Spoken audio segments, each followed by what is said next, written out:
Donald Trump and the Republicans have made it very clear that they will be attempting to dismantle Dodd-Frank.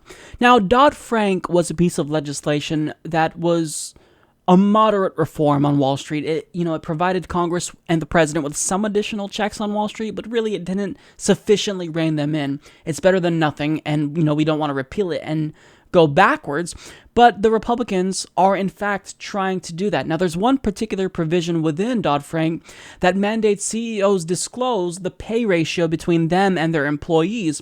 Now, this is now being delayed by the Securities and Exchange Commission recently because of, quote, unanticipated compliance difficulties. So because presumably you can't get CEOs to comply with this rule, you're just going to delay it altogether or potentially do away with it. No, the point of Dodd-Frank was to empower Congress and the president to have control over Wall Street, to have some control over Wall Street. So if you can't get them to comply, which seems to be the issue here, then you make them comply. But I mean, if you're a big bank in the United States of America, you can do whatever you want. You can break the law, buy politicians, have the taxpayers bail you out after you crash the economy, and nobody from your company, not a single executive, will be put in jail. They have unbelievable, unchecked power in this country. Now, in response to this, there are a couple of senators like Bernie Sanders, Elizabeth Warren, Jeff Merkley, Al Franken. They've penned a letter condemning this decision. Now, Newsweek explains the letter said that the rule would be an important tool for investors, while noting that in 2015, the average S&P 500 CEO made $335 for every dollar a typical worker earned, a statistic pulled from the AFL-CIO. Pay ratio disclosure helps investors evaluate the relative value a CEO creates, which facilitates better checks and balances against insiders paying themselves runaway compensation, wrote the senators. Now I just want to pause for a moment and reflect on that pay gap. So CEOs make $335 for every $1 that the typical worker makes. Think about how crazy that pay gap is. Are they really that productive to where they deserve this? I mean, and also think about the difference that they can make on the lives of their workers if they just took like $175 for every dollar that their workers make and they gave the rest of that money to their workers.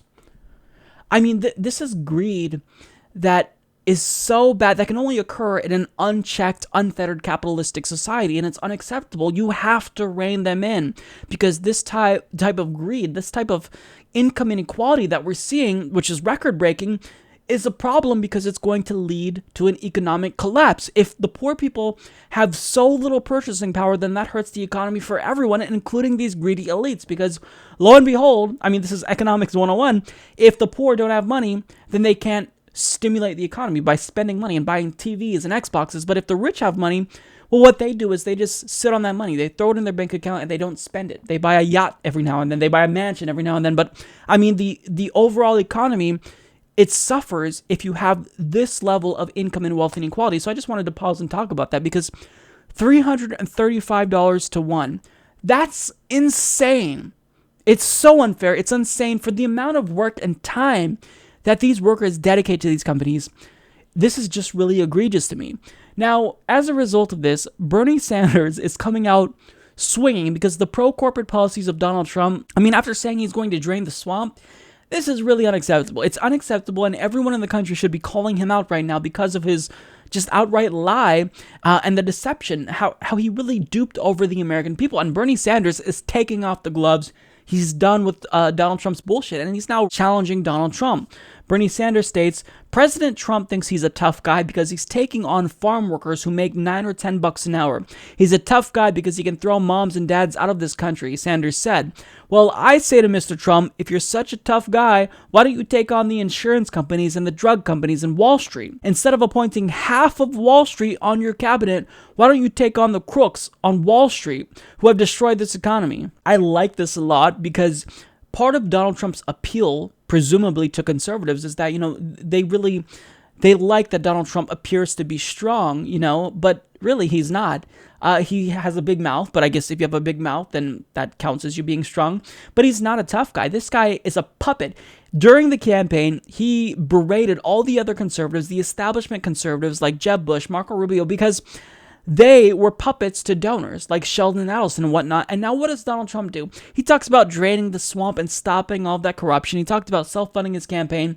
And you might as well have just taken all that money, Trump. We know that you were taking money from multinational corporations and billionaires like Sheldon Adelson yourself, but you might as well just have taken the money because you are as big as a puppet as anyone else in government has been. So you didn't drain the swamp, you filled the swamp, and you're a corrupt asshole who's a billionaire oligarch who doesn't deserve to be in power because you're not qualified to be in power. You were born with a silver spoon in your mouth, and you know nothing about government. You watch Fox News, and that's where you get your information.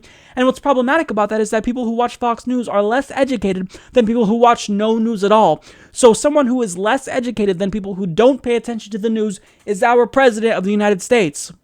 That's the country that we're living in. We have a billionaire oligarch who is creating policy that affects millions of Americans who are just ordinary people. How is this oligarch going to know what the American people need and want and desire? Well, it's because he doesn't know that, hence why he's screwing us over. And he continues to pretend as though he's just this courageous, principled politician. You're not principled, Donald Trump.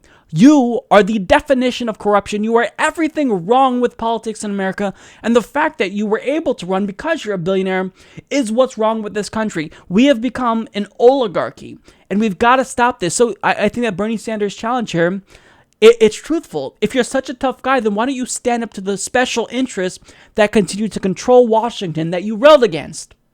You don't want to do that because you're not a tough guy, Donald Trump. You're not.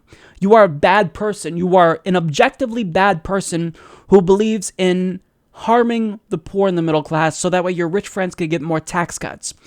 Unacceptable. And whenever you do this, we will continue to call you out. Support this podcast by joining the independent progressive media revolution today at humanistreport.com.